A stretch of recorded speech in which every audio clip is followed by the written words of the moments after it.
नमस्कार, आप देख रहे हैं आज तक। आपके साथ मैं हूं सईद अंसारी। स्वागत है आपका खबरदार में। तो आइए सबसे पहले खबरों को खबरदार के लेंस से हम देख लेते हैं। आज स्वतंत्रता दिवस की पूर्व संध्या है। पूरा देश जश्न मनाने की तैयारियों में जुटा है।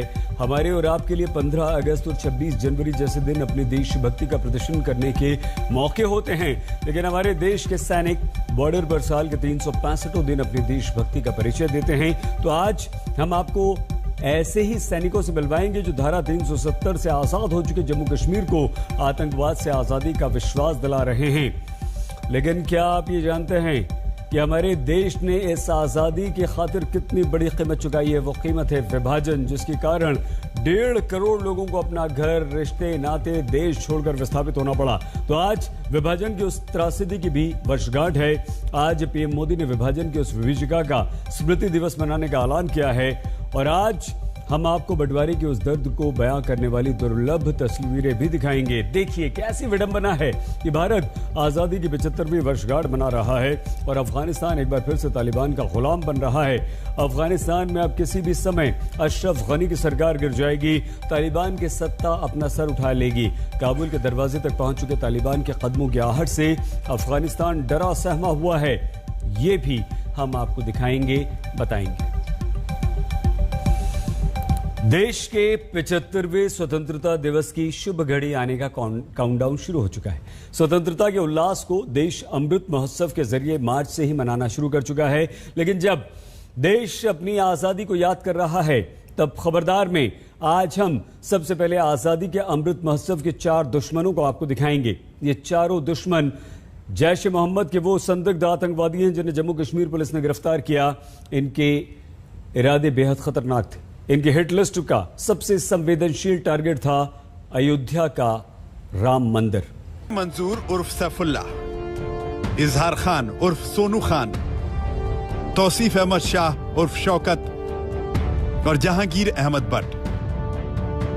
ये जैश ए मोहम्मद के वो 4 संदिग्ध हैं जिन्हें जम्मू कश्मीर पुलिस ने गिरफ्तार कर लिया है। जब 15 अगस्त से पहले जम्मू और कश्मीर में सुरक्षा तंत्र बेहद सतर्क है, तब आतंक के इन 4 संदिग्ध चेहरों की गिरफ्तारी बेहद अहम है, क्योंकि जम्मू पुलिस के दावे के मुताबिक इनकी आतंकी नीयत सिर्फ जम्मू कश्मीर तक सीमित नहीं थी। जम्मू कश्मीर पुलिस के हाथ लगी बड़ी कामयाबी, 4 जैश ए मोहम्मद के आतंकी गिरफ्तार हुए हैं और उनके मंसूबे साफ होते हैं कि उनका आतंक सिर्फ जम्मू कश्मीर तक सीमित नहीं है। अब वो आगे बढ़ के जिस तरह से पानीपत ऑयल रिफाइनरी और अयोध्या में राम जन्मभूमि को फिल्म करा रहे थे, उसका रेकी करा रहे थे, तो टेरर रडार केवल कश्मीर घाटी तक नहीं रह गया है। फिलहाल जम्मू कश्मीर पुलिस को सफलता मिली है और सुरक्षा बलों को और इंटेलिजेंस एजेंसियों को नजर बनाने की जरूरत है ताकि आगे आने वाले दिनों में कोई आतंकी हमला अपने आप में कामयाब ना हो सके। पानीपत ऑयल रिफाइनरी और अयोध्या के राम मंदिर की रेकी का जिम्मा जैश ए मोहम्मद ने उत्तर प्रदेश के शामली निवासी इजहार खान उर्फ सोनू खान को सौंपा था। पानीपत ऑयल रिफाइनरी की रेकी कर उसका वीडियो पाकिस्तान में जैश के आतंकियों तक भेज चुका है, लेकिन वो राम मंदिर की रेकी कर उसका वीडियो तैयार करता, उससे पहले उसकी गिरफ्तारी हो गई। पानीपत ऑयल रिफाइनरी और अयोध्या इनके टारगेट पे था। पानीपत ऑयल रिफाइनरी की रिकनेसेंस हो गई थी। इजहार नाम का एक लड़का जो शामली का रहने वाला है, इसने अपनी बातों में बताया है कि ये लगातार संपर्क में था आतंकी से जो पार बैठा है और उसको इसने वीडियो बना के भेजा था। और इसके अलावा इसको ये भी टास्क किया गया था कि अयोध्या में रिकनेसेंस करनी है, लेकिन ये रिकनेसेंस करता इसके पहले ही इसको गिरफ्तार कर लिया गया। इजहार खान को पाकिस्तान से जैश कमांडर मुनाजिर उर्फ शाहिद ने अमृतसर बॉर्डर पर ड्रोन से गिराए जाने वाले हथियारों को उठाने की जिम्मेदारी भी दी थी। इजहार खान के अलावा गिरफ्तार हुए तौसीफ अहमद शाह को जम्मू को दहलाने का जिम्मा दिया गया था। शोपियां के रहने वाले तौसीफ को जैश के आकाओं ने पुरानी मोटरसाइकिल खरीदकर ड्रोन से गिराए गए आईईडी से ब्लास्ट करने को कहा था। 15 अगस्त से ठीक पहले मोटरसाइकिल बॉर्न आईईडी यानी मोटरसाइकिल पे एक आईडी लगाई जानी थी और वो आईडी अमृतसर यानी जम्मू और अमृतसर का फासला ज्यादा नहीं है, तो वहां से रिकवर की जा रही थी वो आईडी और उसके बाद उसे फिक्स करके मोटरसाइकिल पे लगाना था। उसे कहीं जम्मू के भीड़ भाड़ वाले इलाके में लगाया जाना था। विस्फोट होता तो शायद बड़ा जानो माल का नुकसान हो सकता था। गिरफ्तार हुए पुलवामा के जहांगीर अहमद भट्ट की जिम्मेदारी आतंक के नए रिक्रूट की तलाश करना था।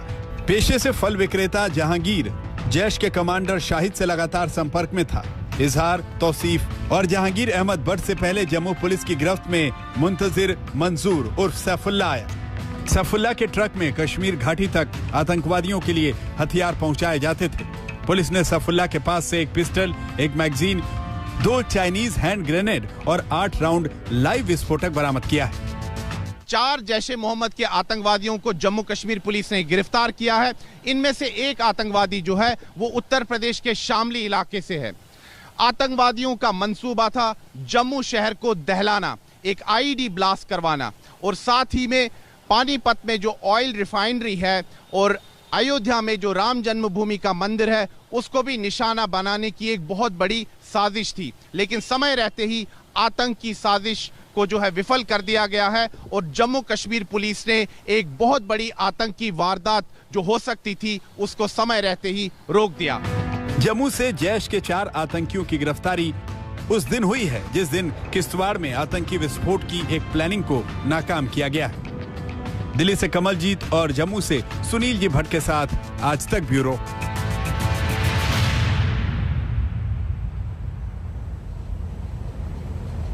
आतंकवाद से लड़ाई में भारत को हर समय नई परिस्थितियों के लिए तैयार रहना पड़ता है। आतंकवादियों ने अपने आतंकी मंसूबों को अंजाम देने के लिए ड्रोन्स का बड़े पैमाने पर आजकल इस्तेमाल शुरू कर दिया है। सीमा पर टेरर ड्रोन से कैसे निपटा जा रहा है, इस पर हमारी ये आप स्पेशल रिपोर्ट देखिए। ड्रोन से विस्फोट, ड्रोन से हथियार सप्लाई, ड्रोन से ड्रग्स की सप्लाई। भारतीय सुरक्षा तंत्र को जब ड्रोन वाले आतंकवाद के नए रूप से दो चार होना पड़ रहा है तब सरहद पर क्या तैयारियां हैं, इसे परखना जरूरी हो जाता है।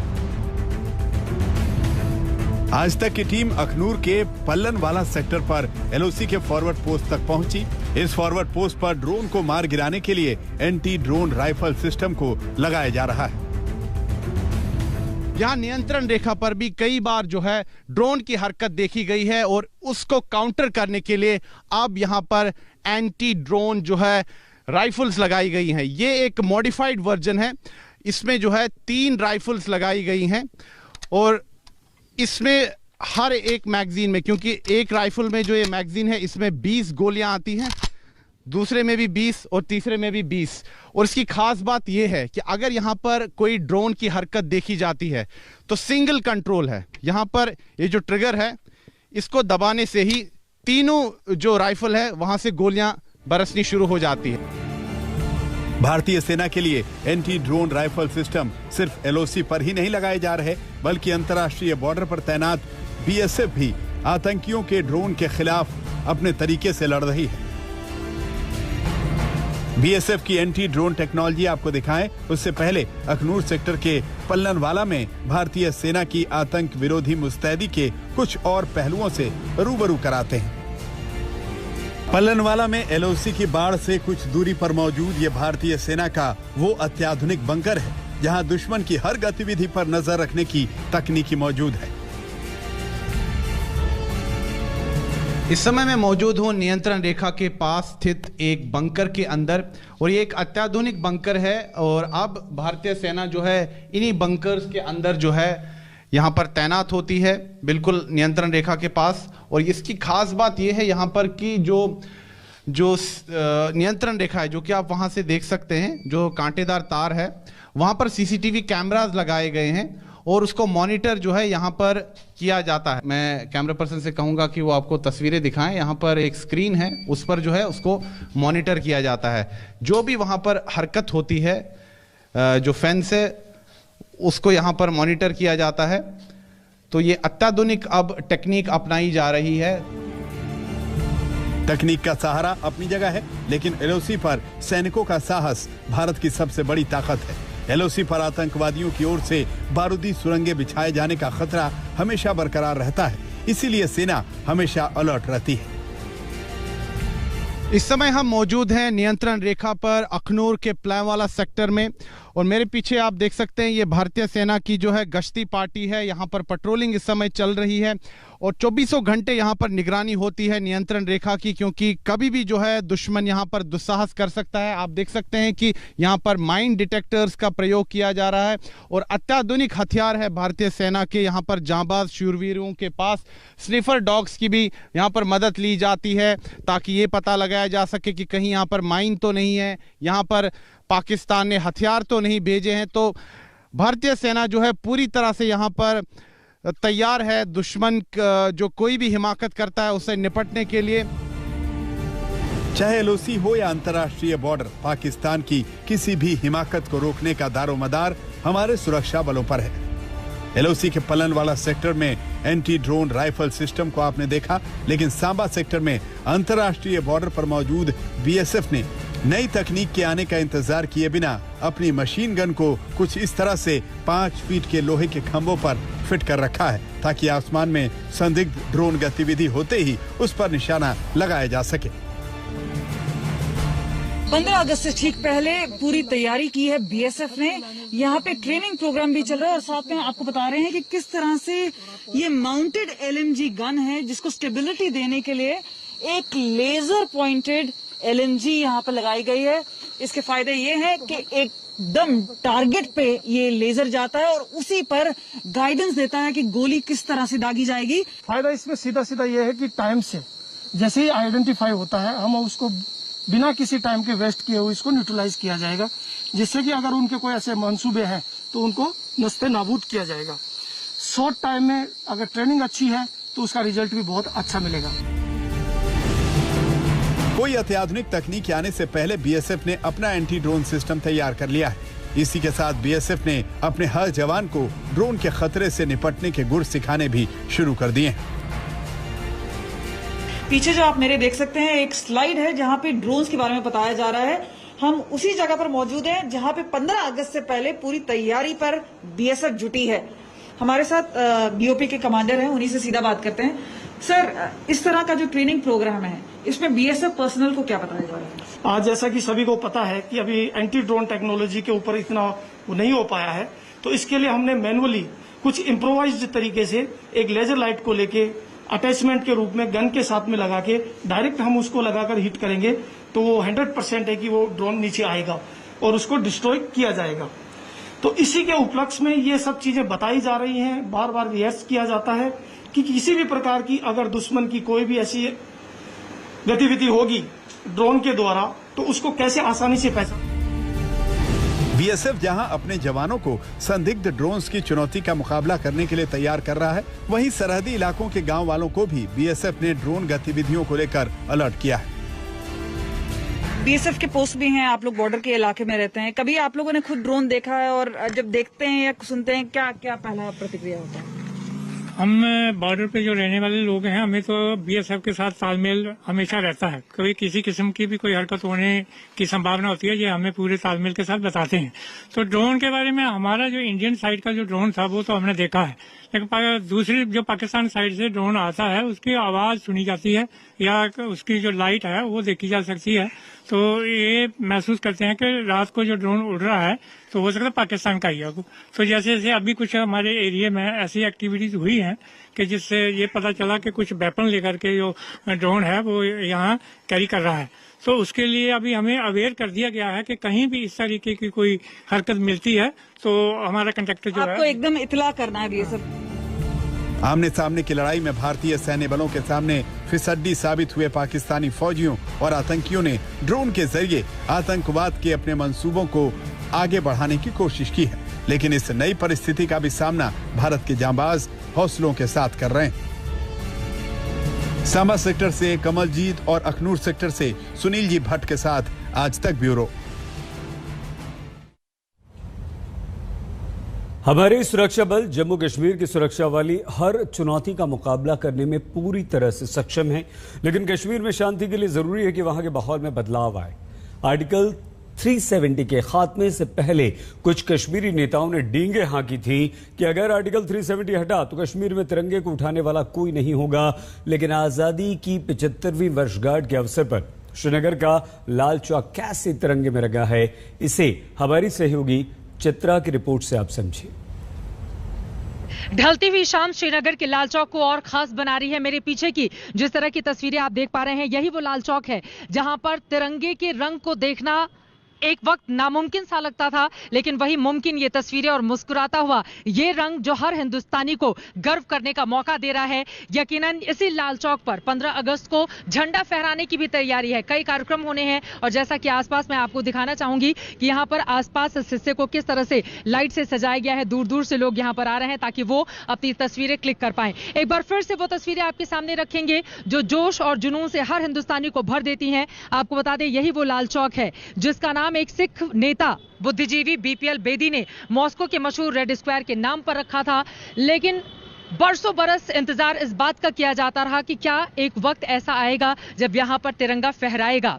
1992 जब तत्कालीन बीजेपी अध्यक्ष मुरली मनोहर जोशी के साथ तब के नेता नरेंद्र मोदी यहां पर आए हुए थे, तिरंगा फहराया और फिर 15 मिनट के भीतर उन तमाम नेताओं को यहां से वापस भेज दिया गया था, क्योंकि अलगाववादियों और आतंकवादियों की ओर से ऐलान किया गया था कि यहां पर वो तिरंगा किसी कीमत पर फहराने नहीं देंगे।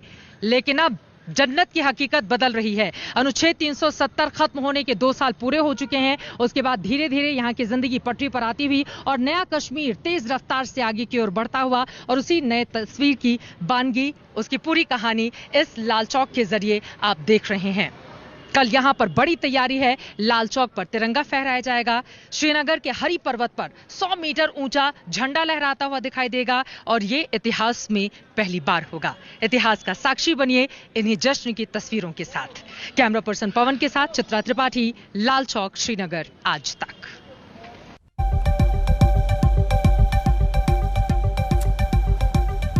स्वागत एक बार फिर से आपका खबरदार में। देश अपनी आजादी की 75वीं सालगिरह का जश्न मना रहा है, लेकिन अंग्रेजों से हमारी आजादी की ये खुशियां देश को बहुत बड़ी कीमत चुकाकर सौंपी थी अंग्रेजों ने। देश के इतिहास में आज की तारीख यानी कि 14 अगस्त विभाजन की विभीषिका से लिखी गई, क्योंकि भारत और पाकिस्तान का विभाजन सिर्फ जमीनी सीमाओं का बंटवारा नहीं था, ये साझा विरासत का बंटवारा था। ये दिलों का, परिवारों का, रिश्तों का, भावनाओं का बंटवारा था। भारत माता के सीनों पर बंटवारे के जख्मों के निशान हमेशा रहेंगे और आने वाली पीढ़ियां इस सबसे दर्दनाक दिन की टीस को हमेशा महसूस करेंगी। आज प्रधानमंत्री नरेंद्र मोदी ने भारत पाकिस्तान बंटवारे को याद किया। 14 अगस्त को विभाजन विभीषिका स्मृति दिवस मनाने का ऐलान किया। पीएम मोदी ने इसे लेकर ट्वीट किया। उन्होंने कहा, देश के बंटवारे के दर्द को कभी भुलाया नहीं जा सकता। नफरत और हिंसा के कारण से हमारे भाई बहनों को विस्थापित होना पड़ा, अपनी जान तक गंवानी पड़ी। पीएम मोदी ने कहा कि विस्थापित होने वाले और जान गंवाने वाले हमारे लाखों बहनों और भाइयों के संघर्ष और बलिदान की याद में 14 अगस्त को विभाजन विभीषिका स्मृति दिवस के तौर पर मनाने का फैसला किया गया। पीएम मोदी ने आगे कहा कि यह दिन हमें भेदभाव, वैमनस्य, दुर्भावना के जहर को समाप्त करने के लिए न केवल प्रेरित करेगा, बल्कि इससे एकता, सामाजिक सद्भाव, मानवीय संवेदनाएं भी मजबूत होंगी। तो आज विभाजन विभीषिका स्मृति दिवस के अवसर पर हम आपको इतिहास के उस दौर में आइए लिए चलते हैं जब देश स्वतंत्रता की खुशियों और बंटवारे का दर्द एक साथ महसूस कर रहा था। और कुदरत ने भी कुछ इस तरह अपने रंग बिखेर कर भारत को स्वतंत्रता दिवस की शुभकामनाएं दी। लेकिन उसी दौरान देश में एक आजादी और मिली। लूटपाट की आजादी, आगजनी की आजादी, कत्लेआम की आजादी।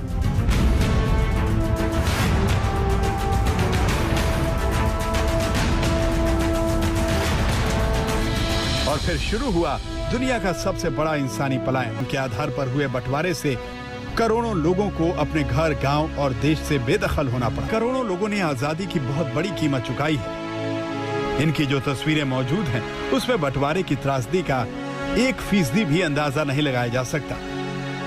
बंटवारे के बाद कितने लोग मारे गए, इसका कोई आधिकारिक डेटा तो नहीं है, लेकिन अलग अलग अनुमानों के मुताबिक 10 से 20 लाख लोगों को अपनी जान गंवानी पड़ी। दंगों में या पलायन के दौरान अनुमान है कि 1 लाख महिलाओं का अपहरण, बलात्कार और हत्या हुई। विभाजन के बाद 1.5 करोड़ लोग विस्थापित हुए। 72,26,000 मुसलमान भारत छोड़कर पाकिस्तान गए। 72,49,000 हिंदू और सिख पाकिस्तान छोड़कर भारत आए। पाकिस्तान खत्म हो गया है, हिंदुस्तान शुरू नहीं हुआ। तो एक काफिला उनका और एक काफिला हमारा, कोई इधर 20-30 आदमी थे, उधर 20-30 थे टुकड़ियों में, वो भी खड़े हो गए, हम भी खड़े हो गए, एक दूसरे को देख रहे हैं। वो भी सब लुटा के आए थे, हम भी, दोस्त यार घर बाहर सब खत्म था, हमारा भी। और दोनों क्या फ्यूचर होगा, क्या आगे का होगा, वो भी एक अजीब सा दर्द का रिश्ता। विभाजन का सबसे ज्यादा दंश पंजाब ने झेला है, जहां आज भी बंटवारे की कितनी अनसुनी दास्तानें हैं। साडा भरा मर इत्थों गोली वजी आ, इतना वेखण लिया ही वेलिया कंध ही कंध इतना मारी ना गोली, इत्थों वजी गोली इधर निकली आ ते चुक ले इत्थे ओदी मौत होई 25 मिनट। ये बंटवारे के वक्त का वो दर्द है जिसे देश ने सहा, वो भी तब जब अंग्रेजी बेड़ियों से आजादी मिली थी। ऐसी आजादी जो विभाजन के जख्मों पर सजी थी। क्या वाकई 15 अगस्त 1947 की सुबह वो सुबह रही होगी जिसके सपने भगत सिंह, राजगुरु, सुखदेव और आजाद ने देखे होंगे? बंटवारे की ये तस्वीरें देखिए और महसूस कीजिए, इस बंटवारे ने क्या क्या छीना। घर, रिश्ते, दोस्तियां और बदले में क्या मिला? दर्द, बेइज्जती, भूख और मौत। भारत और पाकिस्तान के बंटवारे की वजह से जितने लोग शरणार्थी बने, वो युद्ध और अकाल के अलावा किसी और वजह से शरणार्थी बनने वालों की सबसे बड़ी तादाद थी। फिर गड्डियां वढ़ के कला देंदे रहे, तो वो गड्डियां तो वढ़दे ना ते धीआं भैणां दी इज्जतां फिर बहुत बर्बाद हो जांदियां ते धक्के ते भी नाल भी ਜਿਹੜੀਆਂ ਚੰਗੀਆਂ ਔਰਤਾਂ ਸੀ ਖੋਹ ਲੈਂਦੇ ਸੀ। डर तो अस लगना है जो कम जो होंगे ही, ताकि भी सानू ना कोई मार जाए नेरे सवेरे, इस करके फिर डरीदा भी ते आपो अपने ध्यान ना सोचता ही ते अपने माँ प्यो के नाल दे लागे सोचता भी नेरे सवेरे कोई जाना वढ़ फट ना जाए। साहित्य और सिनेमा के जरिए बंटवारे की हिंसा के दर्द के किस्से बताए और सुनाए गए, लेकिन एक त्रासदी ये भी है कि बंटवारे की हिंसा के शिकार लोगों की याद में कोई विशाल स्मारक नहीं बना, कोई इमारत उनके नाम की नहीं है। आज तक ब्यूरो।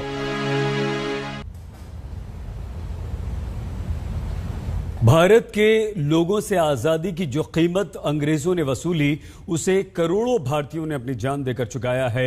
बंटवारे के उस दर्द को सिर्फ वही महसूस कर सकता है जिसने वो दर्द सहा हो। लेकिन उस समय भी एक शख्स था जो ये जानता था कि 15 अगस्त 1947 का दिन आजादी का दिन जरूर था, लेकिन उसका जश्न मनाने का वो मौका नहीं था। वो शख्स कोई और नहीं बल्कि महात्मा गांधी थे। जब देश आजाद हुआ उस समय महात्मा गांधी किसी जश्न में शामिल नहीं थे, बल्कि बंगाल के नोआखाली में जो दंगों की आग में जल रहा था, और महात्मा गांधी उस आग को शांत करने के लिए अनशन वहां पर कर रहे थे। बंटवारे और विस्थापन के कारण हिंदू मुसलमानों के बीच सांप्रदायिक हिंसा को रोकने के लिए दोनों समुदाय के लोगों से अहिंसा की अपील महात्मा गांधी कर रहे थे। नेहरू और पटेल ने गांधी जी को पत्र भेजकर श्रीनगर में सीआरपीएफ काफिले पर ग्रेनेड से हमला हुआ है। बड़ी खबर इस वक्त की, और कल क्योंकि स्वतंत्रता दिवस का जश्न मनाया जाएगा, आतंकवादियों को लेकर रेड अलर्ट था और रेड अलर्ट के बाद फिर से ये हमला हुआ है। सीआरपीएफ ने इलाके की घेराबंदी कर ली है, लेकिन सीआरपीएफ के काफिले पर ग्रेनेड फेंका गया है। सनत नगर में यह हमला हुआ है। हमारे एक जवान के घायल होने की खबर इस वक्त आ रही है। अशरफ वानी हमारे संवाददाता हमारे साथ है। क्या हुआ अशरफ, क्या स्थिति है इस समय?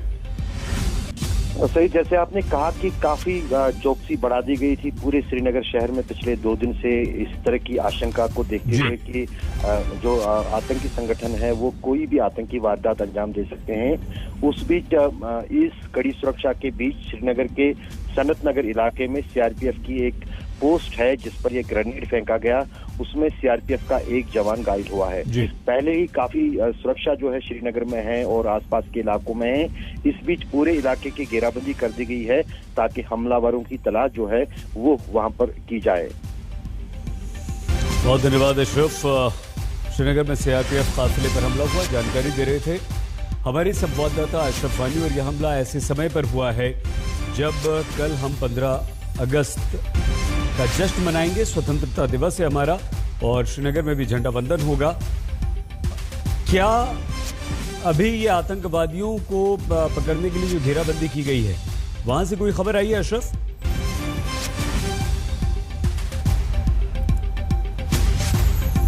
अशरफ, क्या आप हमारी आवाज सुन पा रहे हैं? बड़ी खबर इस वक्त आई है, हमारा संपर्क हमारे संवाददाता से हो दोबारा। तब तक हम आपको बता दें कि आतंकवादियों ने सीआरपीएफ के काफिले पर ग्रेनेड फेंका है और सीआरपीएफ ने हालांकि पूरे इलाके को जहां पर यह हमला हुआ है घेर लिया है। सनत नगर है, एक जवान हमारा इस आतंकवादी हमले में घायल हुआ है और हालांकि वो जवान जो है वो घायल हुआ है, उसकी स्थिति किस तरह की इस बारे में जानकारी नहीं मिली क्योंकि उस जवान को तुरंत अस्पताल में भर्ती करवाने के लिए भेज दिया गया है। लेकिन जैसे ही ग्रेनेड हमला हुआ अशरफ, पूरे इलाके को घेर लिया गया है। क्या कोई जानकारी मिल पाई है कितने आतंकवादी हैं, क्या किस तरह से उनकी घेराबंदी हुई है, कोई और जानकारी इस समय की? दरअसल सईद, अगर देखें तो ये आशंका थी सुरक्षा बलों को, इसीलिए जो पिछले 2 दिन के दौरान जो है काफी ज्यादा सुरक्षा बढ़ाई गई थी चप्पे चप्पे पे श्रीनगर में। अभी फिलहाल रात का अंधेरा है और हर तरफ जो है सुरक्षा बल के जवानों की तैनाती है। उस बीच अभी तक तो फिलहाल पता नहीं चल पाया है कि ये हमलावर कहां से भागे हैं, लेकिन ये रिहायशी इलाका है, काफी घनी और छोटी गलियां हैं। हर गली में इस वक्त सुरक्षा बलों का जानना और फिर तलाशी करना थोड़ा सा मुश्किल होगा क्योंकि रात का समय है। ये भी एक कोशिश हो सकती है कि सुरक्षा बलों को दाएं और बाएं आसपास के इलाके लाल चौक से कितना दूर है? लाल चौक से ज्यादा दूर नहीं है सही। दरअसल अगर देखें जहां लाल चौक में जहां कल समारोह होना है स्वतंत्रता दिवस समारोह का, वहां से मात्र ये 5 किलोमीटर दूर है और श्रीनगर के इलाकों में ही शुमार होता है।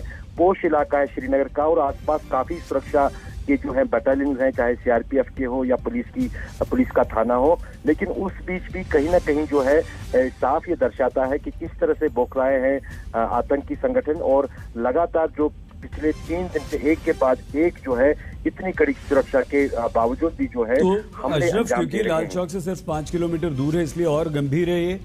और जो पहले से अंदेशा और आशंका जताई जा रही थी कि लाल चौक पर भी आतंकवादी कुछ गड़बड़ी फैला सकते हैं, क्या ये उसी की कड़ी है? अब सुरक्षा वहां पर और तगड़ी की जाएगी क्योंकि सुबह तो झंडा वंदन होना है वहां। बिल्कुल सही। दरअसल क्योंकि जिस अंदाज से प्रशासन ने फैसला किया है, अभी तो पहले जब स्वतंत्रता दिवस समारोह को लेकर इंटरनेट बंद हो जाता था, आवाजाही पाबंदी लगती थी, अब की बार जो है प्रशासन ने ये साफ कर दिया है कि किसी तरह का प्रतिबंध नहीं रहेगा आवाजाही पर और इंटरनेट भी बंद नहीं होगा।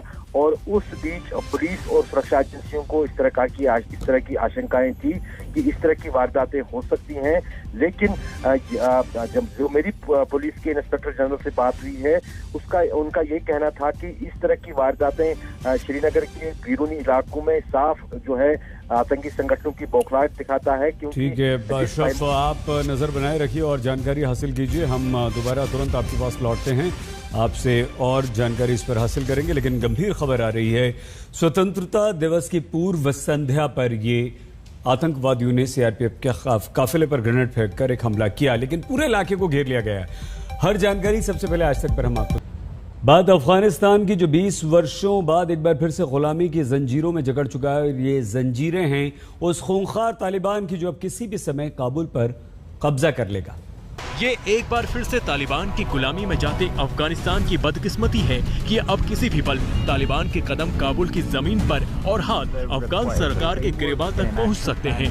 ये बात अफगान राष्ट्रपति अशरफ गनी भी जानते हैं। अफगानिस्तान